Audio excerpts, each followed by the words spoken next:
जी। तो उसामा साहब हेडिंग का नाम दोबारा से रीड करें। मेजरमेंट। सब मेजरमेंट एरर। अच्छा, बहुत इंपॉर्टेंट कंसेप्ट है, उसकी वजह क्या है? अगर आपका डेटा ही ठीक नहीं है तो क्या उस डेटा की बेस पे आने वाले रिजल्ट पे रिलाई किया जा सकता है? No sir. पहले इसकी इंपॉर्टेंस बाद में समझते हैं, पहले इसका कंसेप्ट समझते हैं। इसका कंसेप्ट क्या है? एक डेटा होता है एक्चुअल, जो एक्चुअल में है। एक है जो आपने ऑब्जर्व किया है। ठीक है, दोनों में फर्क क्या है? मिसाल के तौर पे आपका जो वेट है वो 80 है, जब मैंने मेजर किया तो वो आया 75। तो एक डेटा है जो रियल दुनिया में एग्जिस्ट कर रहा है, दूसरा डेटा वो है जो रिसर्चर के पास आया है।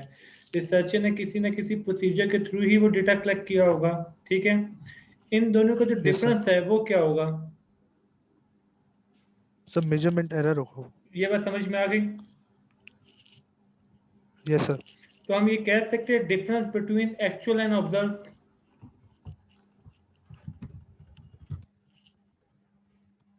ये बोल सकते हैं।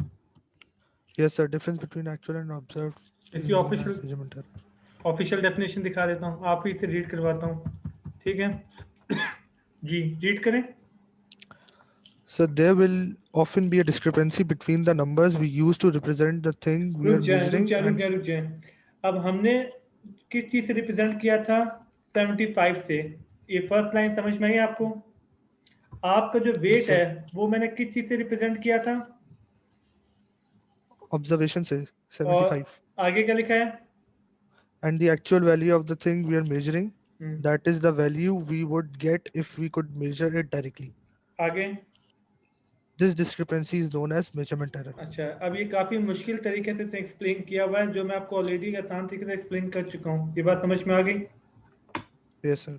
अब ये जानबूझ के मैंने एग्जांपल डिस्कस की थी वेट की, इसकी वजह क्या है? क्योंकि बुक में यही एग्जांपल दी हुई है।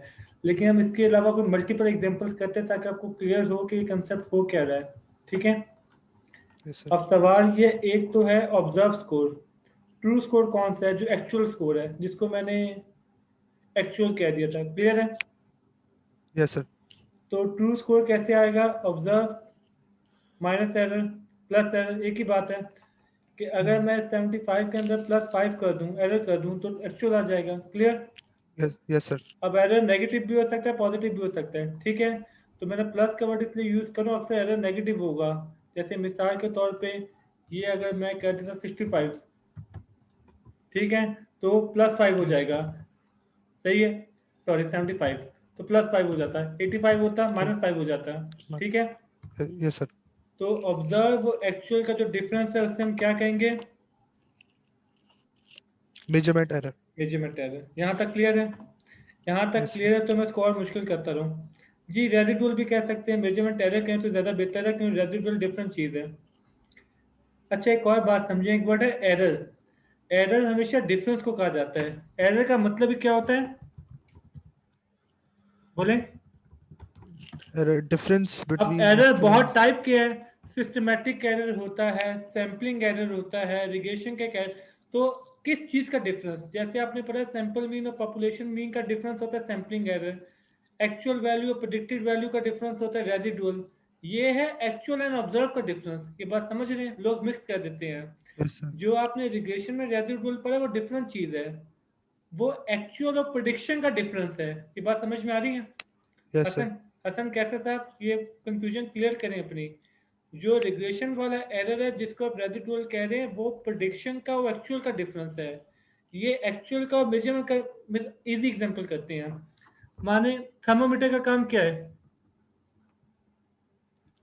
Temperature, ठीक है, body टेम्परेचर temperature मान। basically. ठीक है, Exactly. अब आपका टेम्परेचर कितना है? माने कि 98 है। थर्मोमीटर ये आपका एक्चुअल टेम्परेचर है। ठीक है, Yes sir. मैंने जब थर्मोमीटर से मेजर किया तो वो दे रहा है,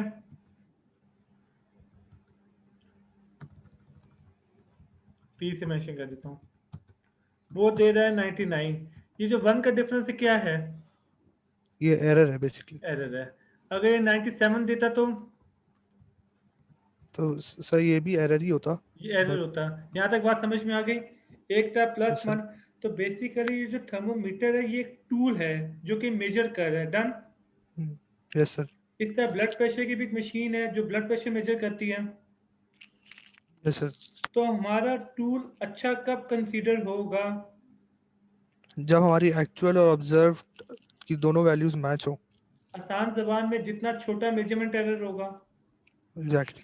जितना कम मेजरमेंट एरर होगा उतना अच्छा हमारा मेजरमेंट टूल होगा। राइट। Yes sir. यहाँ तक क्लियर है? Yes sir. इसको और मुश्किल कर रहा हूँ मैं। अब माने कि मेरे पास जो डेटा है, एक्चुअल में मेल का बॉडी टेम्परेचर था 140 और फीमेल का बॉडी टेम्परेचर था 120। सही है? Yes sir. तो एक्चुअल में मेल का ब्लड प्रेशर थोड़ा ज़्यादा रहता है किससे?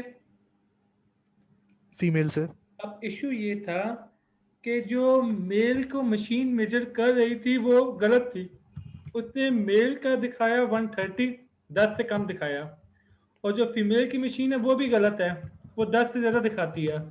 उसने फीमेल का टेम्परेचर दिखाया 130। अब दोनों मेरे पास कितने आ रहे हैं? 130।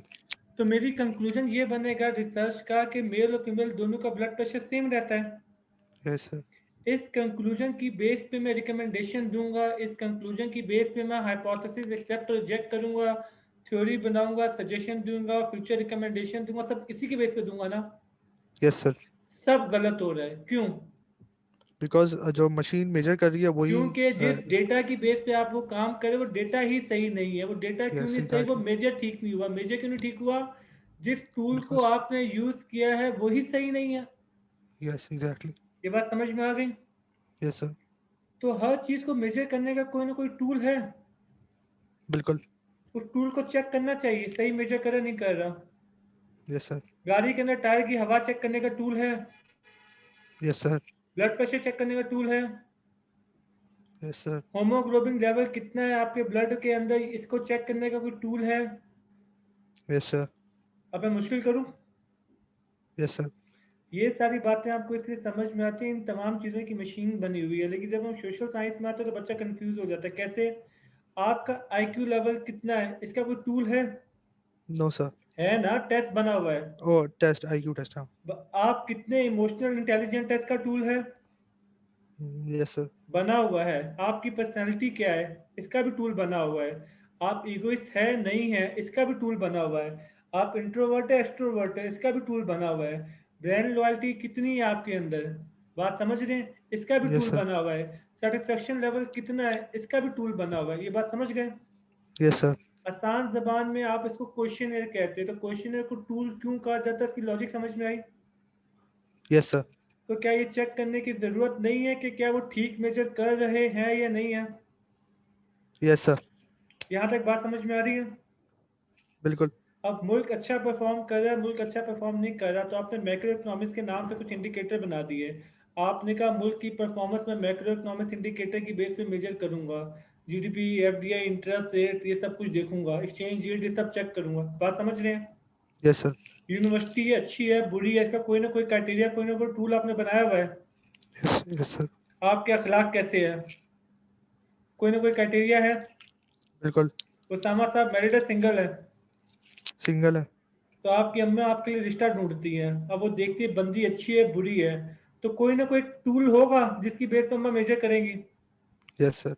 अब सवाल ये उठता है आपकी अम्मा ने मेजर किया बंदी अच्छी नहीं है, अब एक्चुअल में अच्छी है, तो आपकी अम्मा क्या कर रही है? सर वो ऑब्जर्वेशन उनकी उसमें एरर है, मेजरमेंट टेक्निक, एरर है। हाँ ये खूबसूरत बात की आपने, आपकी अम्मा ने मेजरमेंट एरर किया है। ठीक है। अब सवाल ये होता है ये मेजरमेंट एरर क्यों किया गया है? सही है। इसके मल्टीपल रीजन है। रिसर्चर के एंड पे गलती हो रही है या फिर, बोले बोले, ऑब्जर्वर के एंड पे गलत गलती हो रही गलत है। गलत गलत, टूल के एंड पे। टूल के एंड पे गलती हो रही है सर। एक हो सकता है थर्मोमीटर बिल्कुल ठीक हो, टूल बिल्कुल ठीक हो, रिसर्चर को गलती कर रहा हो, वो सब्जेक्टिव हो रहा हो सकता है डॉक्टर बहुत अच्छा है, उसको टूल यूज करना आता है, पर टूल ही ठीक। नहीं होगा। अब रिसर्चर की साइड पे हम बाद में जाते हैं, पहले हम किसको डिस्कस कर लें? टूल को। टूल को। तो ये चेक करना जरूरी होगा कि टूल सही है या टूल गलत है। Yes sir. तो टूल को कैसे चेक करते हैं हम सोशल साइंस में? तो इसमें कंसेप्ट आ जाता है वैलिडिटी और लाइबिलिटी का, ठीक है? Yes, sir. नाम सुना है? Yes, sir. Validity and liabilities. ठीक है, एक से रुक जाए। पूरा 3 घंटे का लेक्चर मैंने इसके ऊपर बनाया हुआ है। ये देख रहे हैं, लाइबिलिटी एंड Validity. कितने सर घंटे आपकी का है? स्क्रीन सर आपकी स्क्रीन शेयर नहीं हो रही है वाली। एक सेकंड रुक जाए, मैं दिखाता हूँ आपको। शेयर स्क्रीन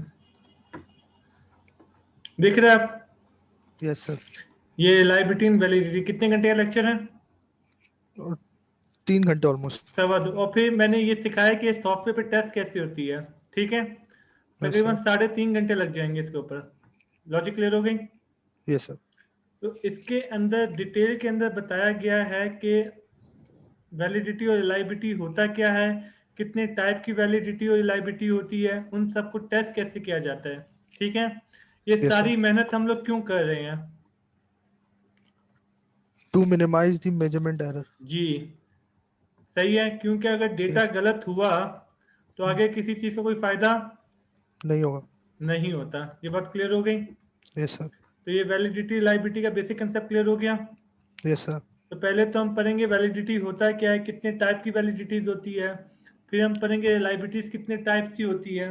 वैलिडिटी में आपको 8 से 10 टाइप मिल जाएंगी, इंटरनल मिलेगी, फिर एक्सटर्नल मिलेगी। इंटरनल में फिर कंटेंट वैलिडिटी मिलेगी, फेस वैलिडिटी मिलेगी, फिर आपको क्राइटेरियन वैलिडिटी मिलेगी जिसके अंदर आपको करंट और प्रेडिक्टिव मिलेगी। फिर आपको कंस्ट्रक्ट के अंदर डाइवर्जेंट, डाइवर्जेंट, कन्वर्जेंट, नोमोलॉजिकल, ये तमाम मिलेगी। इन सब के कंसेप्ट सीखने होते हैं। फिर रिलायबिलिटी सीखनी होती है। रिलायबिलिटी में कंसिस्टेंसी किसको कहा जाता है, फिर रिलायबिलिटी के अंदर स्टेबिलिटी किस चीज को कहा जाता है, फिर टेस्ट रीटेस्ट, फिर पैरेलल फॉर्म, फिर इंटर आइटम, फिर स्प्लिट हाफ, बहुत सारी है, ठीक है? फिर ओके सर। क्वांटिटेटिव रिसर्च के अंदर रिलायबिलिटी वैलिडिटी कैसे चेक होगा, फिर क्वालिटेटिव डेटा के अंदर कैसे चेक होगा।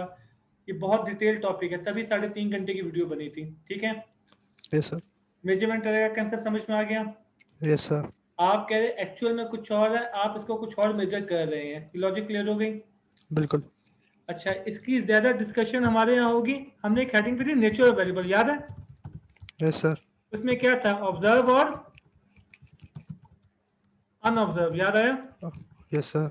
अनऑब्जर्व में इसकी डिस्कशन बहुत ज्यादा होगी कि जब अनऑब्जर्व वेरिएबल को मेजर कर रहे होते तो इसमें हम ये बहुत बड़ी गलती कर देते हैं। ये क्लियर हो गया? Yes sir. मेजरमेंट एरर का कंसेप्ट क्लियर है? Yes sir. क्लास कोई क्वेश्चन है पूछें, वरना मैं इसको थोड़ा और डिटेल में लेके जाऊं। क्लास कोई क्वेश्चन है पूछें। No sir. आप एक आधी एग्जांपल देना चाहे कोई बच्चा मेजरमेंट एरर की, जल्दी दें। क्लास इतना टाइम नहीं है।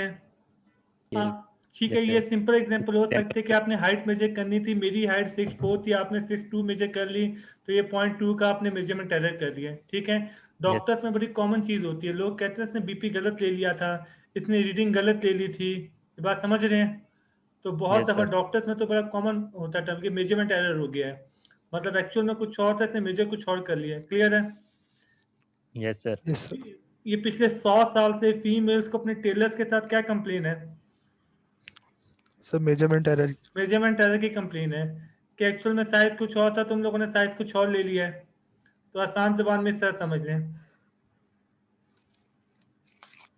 ये बात समझ में आ गई? Yes sir. कोई और आप डिस्कस करना चाहें?